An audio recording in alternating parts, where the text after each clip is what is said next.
Let's get one thing straight. I love Freddy Fazbear and Friends. I love the characters, the stories, and the world they all live in. I've loved it for years, and I can easily say the series has impacted my life. So to be clear, the next thing I say is merely constructive criticism and not hate. The series over time has unfortunately taken a dip in quality. And while yes, the series as of late has had its times, there is a clear difference between old and new, with the new having a massive decline in footing overall. While yes, the series still has a warm place in my heart, the flaws with these newer episodes need to be addressed.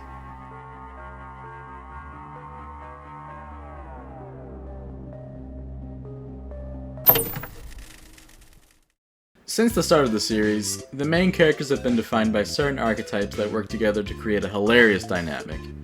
Freddy being the strict but fair leader, Bonnie being the straight man and cool guy, Chica being the naive and slightly crazy one, and Foxy being the laid-back, wise elder.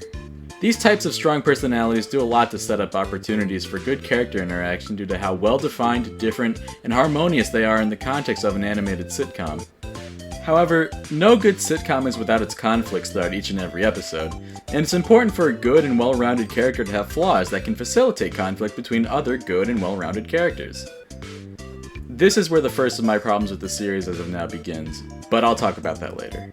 In earlier seasons of the show, the characters indeed had interesting and unique faults that led to many conflicts. Despite what I just said about them, Freddy can sometimes get caught up in his own narrative, which leads him to be tunnel-visioned and sometimes brash and over-punishing.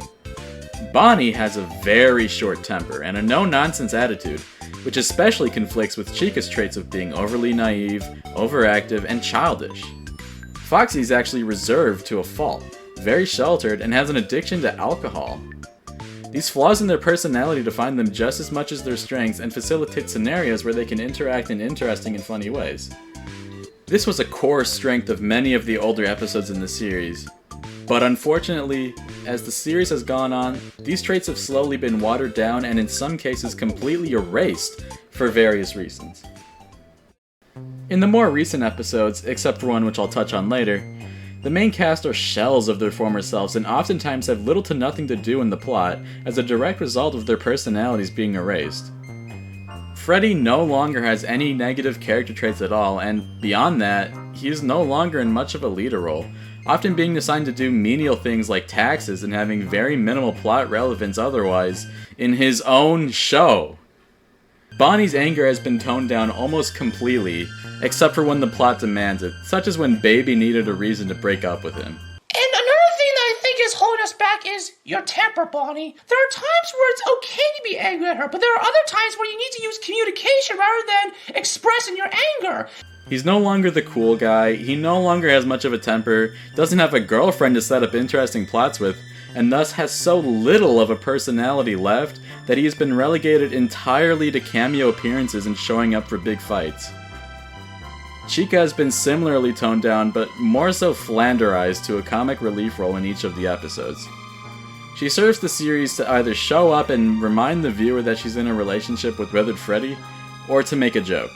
Other than that, the same goes for her in plot relevance. Foxy has been watered down to alcohol and also reminding the viewer that he's in a relationship with Mangle. If there's one thing that could be said about the main cast now, is that they all act as default members of the cast, so much so that even the creators don't know what to do with them beyond their cameos and their big fights.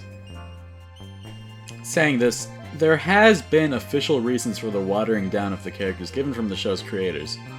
Both andrewjohn 100 and nonamedaguy have stated on multiple occasions the reason for almost all negative traits disappearing from the main cast is due to the quote-unquote maturing and character development from them. While this may seem like a genuine reason to change traits such as this, in this context, it serves no narrative purpose to the story and is borderline nonsensical. From the start of the series, the characters are stated to be not only grown adults, how old are we? We're 20 years old. but also animatronics, which, may I remind you, is the stated reason why Balloon Boy isn't allowed to mature. I don't know. Aren't you a little young to be making pizza?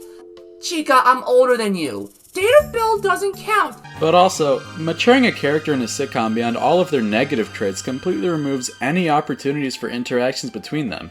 as a character's negative traits are as if not more important than a character's positive ones. It makes sense that Chica is relegated to comedy relief cameos when you erase all of her personality besides that in the name of quote-unquote maturity. Now don't get me wrong, a character going through development is a good plot point to have in a show like this, but they shouldn't grow past their most defining character traits until the show is about to end and it doesn't matter anymore. On the opposite side of the spectrum, there seems to be a strangely heavy focus on attempting to give the supporting characters equal amounts of complexity as the main cast, which is not only borderline impossible due to the fact that there is over 40 of them, it also further devalues the personalities of the main cast, as not a single character in the show really stands out from each other anymore, besides a select few. Whereas the usual formula for a sitcom is to have a fleshed out main cast and a variety of simpler yet still interesting supporting characters to interact with them, Freddy Fazbear and Friends almost seems to be attempting to have 40 plus main characters whose interactions with each other end up being extremely samey and boring due to how impossible it is to fully flesh out a cast that large. To make things worse, the creators still feel the need to add more characters, even going as far to create original side characters, further shifting the focus away from the main cast. The point of a supporting cast of characters in an animated sitcom is to have simple yet still interesting people for the main cast to interact with and create fun and engaging plots. When every single character in a 40 plus person cast is attempted to be given a fully fleshed out personality, combined with the main cast being watered down to be almost on the same level or borderline more boring than them, it becomes next to impossible for the show to have any engaging plots that don't involve a big fight with a villain. Which leads me to my next point. In recent episodes, the writing has not had the same enjoyability that episodes previous have had. This is partly because of the characters not having any actual personalities, which has led to the plots for individual episodes having no interesting character dynamics occur, no conflicts outside of a recurring main villain or simple misunderstandings, and most importantly, very dry or little to no humor. As an animated sitcom as described by the co-director, this genre relies very heavily on the dynamics between each character, which is what drives the comedy and gives the genre its name. Either as a direct result or as a side effect of it, the humor in the show has taken a steep decline, with the writers relying more on outdated memes. Since when did Freddy Fazbear start looking like Grimace? Minimal amounts of slapstick humor. Oh no! What have I done? Or jokes that just don't make sense.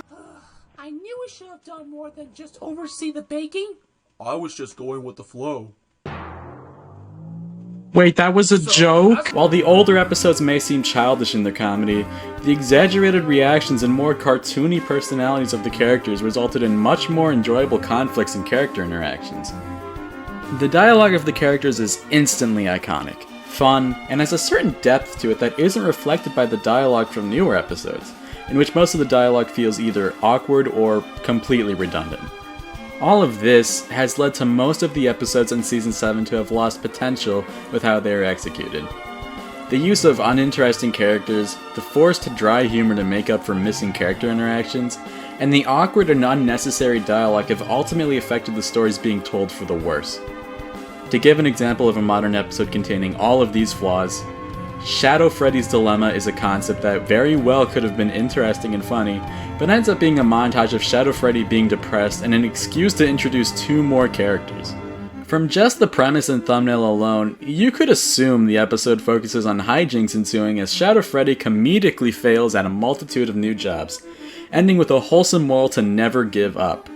Instead, the episode follows Shadow Freddy acting nothing like he used to at all, mundanely failing a single time at 3 things, getting depressed, lore dropping about himself when it's not needed, introducing 2 new original characters, and ending with a moral that if you fail at anything even once, you're just not made for that and you should give up. Not to mention, the humor in this episode is little to non-existent. But when it does exist, the humor consists of year-old meme references. Since when did Freddy Fazbear start looking like Grimace? And completely nonsensical punchlines. I was just going with the flow. If it wasn't bad enough, the dialogue is extremely redundant and says way more than it needs to, with characters for some reason recapping the plot of the same episode they are still in. I don't know if I can find something that's for me here. Everything I've tried so far, I'm either not good at, not interested in, or made very obvious mistakes and slip-ups. I'm starting to think there's nothing left for me to pursue. All in all, this episode could have been much more interesting if it featured characters with actual personalities that were easy to make interesting dialogue and funny jokes with.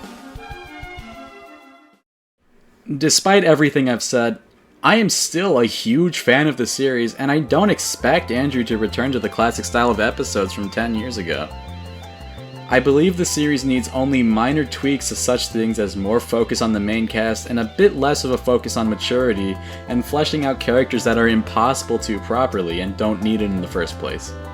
In fact, there's a very recent episode of the series that upholds what I would consider the golden standard of modern Freddy Fazbear and Friends, that being Rockstar Riot. The characters in this episode feel like they're allowed to show more of their true personalities than in recent episodes, plus the fact that it's focusing on the main cast like a sitcom should. The dialogue is well written, the fight scenes are very well animated, no joke falls flat, and the characters once again have interesting dynamics with each other. I think in a more modern context for the series, Chica and Bonnie working together in their own unique way in the fight scene is exactly how they should behave with one another. Plus, Chica going completely ham on Rockstar Bonnie is extremely in character for her, and not to mention funny. Freddy has his classic tunnel vision back, only realizing that the Rockstars are evil when being shown undeniable proof of it. Foxy is shown to be as reserved as his classic self when he's fighting against his counterpart, almost being defeated as a result. These are such interesting and unique dynamics that are only possible because of the character's unique and present faults, which haven't been present for a very long time. Like I said earlier, I love this series, and only want to see it improve. I'm grateful to andrewjohn and his team for delivering a show that I not only enjoy, but I'm also able to be critical of, and I'm excited to see what comes next. That's about all I have to say. Thank you for watching.